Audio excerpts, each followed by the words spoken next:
मैं हुजूर की बारगाह की हाजिरी दे के आ रहा था तो बिल्कुल बाहर ना मस्जिद नबी शरीफ के जंगले से बाहर निकल के वो बूढ़ी अम्मा, सादे से कपड़े, पंजाब की थी, किसी गांव की थी और उम्र भी बहुत ज़्यादा थी।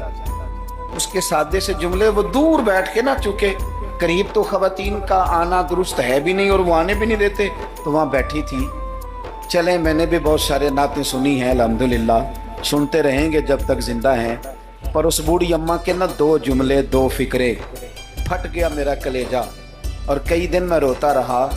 वो अपने लबो लहजे में ना, अपने अंदाज में, सादे कपड़े उसके और सादा पुराना दुपट्टा, और ज़मीन पे उसी तरह बैठी थी जिस तरह गरीब लोग बैठ जाते हैं रोटी खाने के लिए, मजदूर बैठ जाते हैं। पता क्या कह रही थी, नात क्या पढ़ रही थी,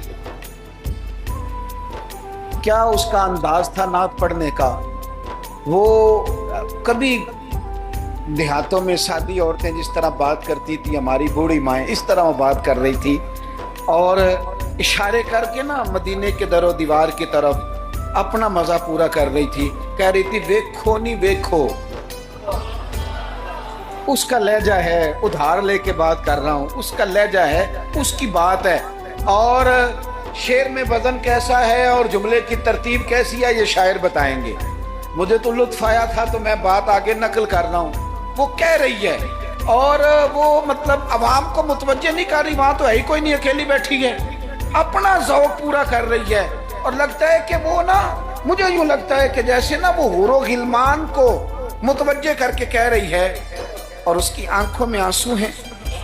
थोड़ी देर इतना रोती है कि आवाज़ बाहर आती है उसकी, फिर दोबारा बात शुरू करती है, फिर अपने पल्लू से आंसू पोंछती। कहती क्या है, कहती है, वेखो नी वेखो किड्डे करम कमाए सू, मेरे जे गंदे मंदे भी दर ते बुलाए सू। अब वेखो नी वेखो, वेखो नी वेखो किड्डे करम कमाए सू। अब